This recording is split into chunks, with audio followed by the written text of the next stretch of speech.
सास बहू के बीच अनबन नई बात नहीं, सास बहू के बीच होती कहासुनी कोई नई नहीं। उसके बीच भी यही होता था। वो सास भी अपनी बहू को टोकती थी, वो उसे गलत रास्ते पर जाने से रोका करती थी, लेकिन उस बहू को यही खटकने लगा। सास की यही रोका टोकी बहू को नागवार गुजरने लगी और यही कारण था कि उस बहू ने इतना बड़ा कदम उठा लिया, अपनी सास की ही सिलबट्टे से हत्या कर दी।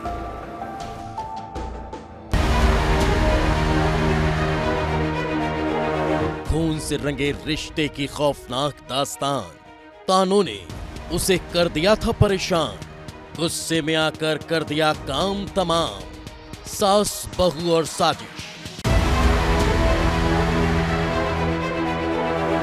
इंदौर का श्री राम नगर रविवार की शाम को हुई एक वारदात से खिल गया। यहां रहने वाले कौशल चौधरी के घर में कुछ ऐसा हुआ कि पूरा इलाका सन्न रह गया। कौशल चौधरी रोजाना की तरह काम पर गए थे। घर पर सब कुछ ठीक था।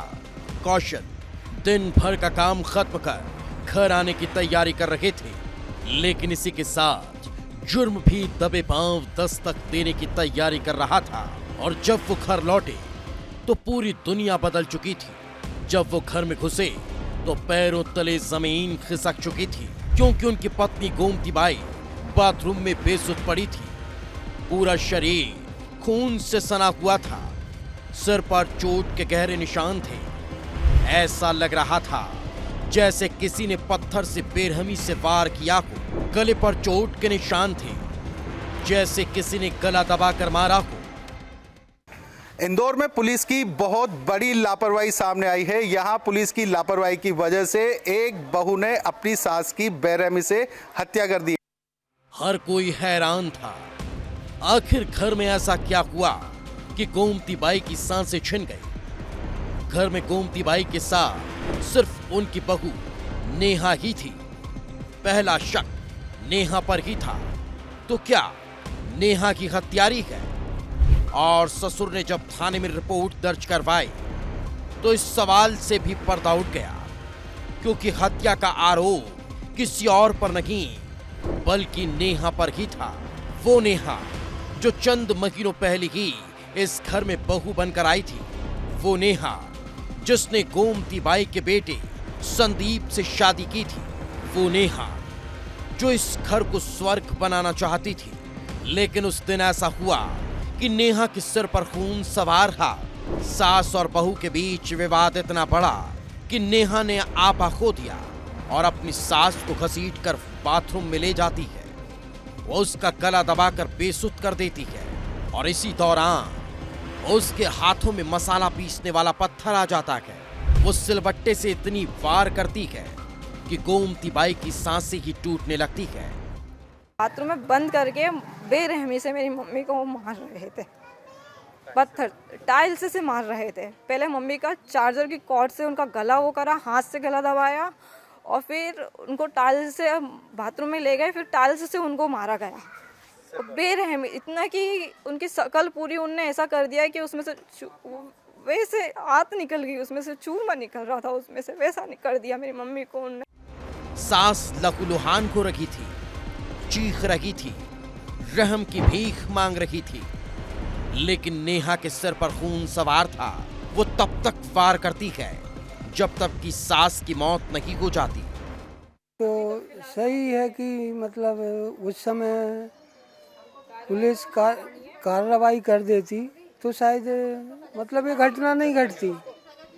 हमारी इतनी सुनाई हो जाए कि जो जिस बेरहमी से मेरी पत्नी का कत्ल किया है उसने, उसको उसी तरीके से सजा मिल जाए तो मेरे को भी सुकून मिलेगा, मेरे परिवार को सुकून मिलेगा।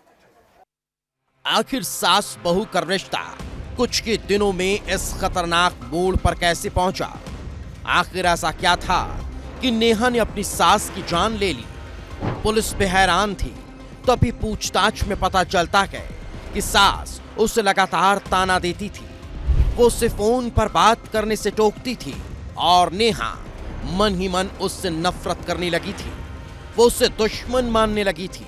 और जब घर पर कोई नहीं था तो सास ने ताना दिया तो नेहा का गुस्सा 7वें आसमान पर जा पहुंचा और फिर उसने ऐसा खूनी खेल खेला कि गोमती बाई को दुनिया से ही अलविदा कर दिया। देखिए, बेसिकली विजयनगर थाना क्षेत्र में एक मर्डर की सूचना मिली थी। उसमें एक आपसी पारिवारिक विवाद था, बेसिकली बहू का उसकी सास के साथ। तो उनके बीच में काफ़ी मनमुटाव की स्थिति वगैरह रहती थी, तो उसको ही लेते हुए बहू ने आक्रोश में आकर अपनी सास का मर्डर कर दिया है। पुलिस हर सवाल का जवाब तलाश रही थी। परिजन ज्यादा कुछ बोलने से बच रहे थे। तभी पुलिस के हाथ कुछ ऐसी जानकारी लगी कि हर राज से पर्दा उठ गया।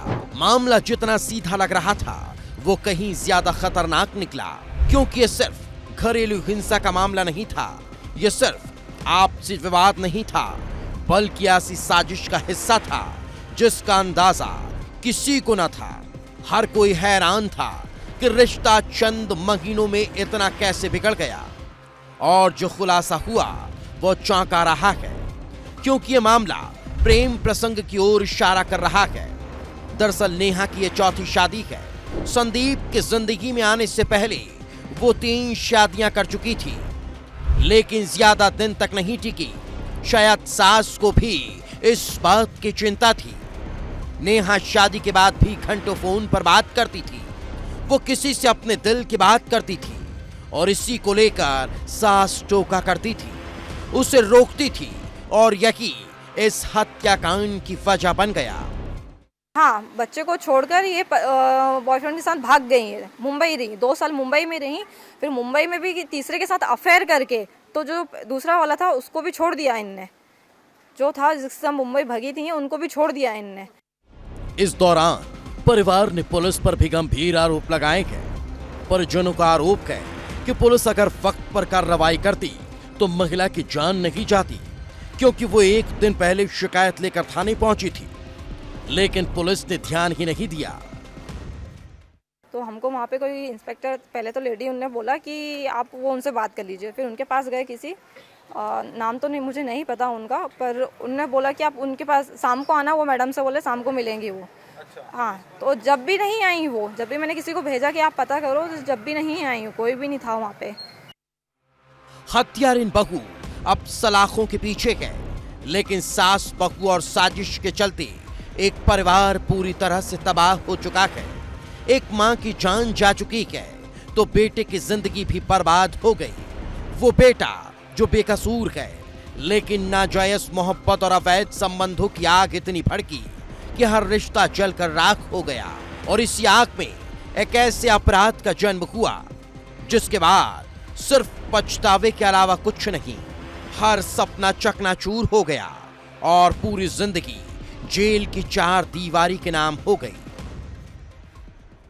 अब परिवार की यही मांग है कि जो आरोपी बहू है उसे कड़ी से कड़ी सजा मिले, क्योंकि रिश्तों को उसने तार तार किया है। बंटी राठौर के साथ पुनीत विजयवर्गीय, विस्तार न्यूज़, इंदौर।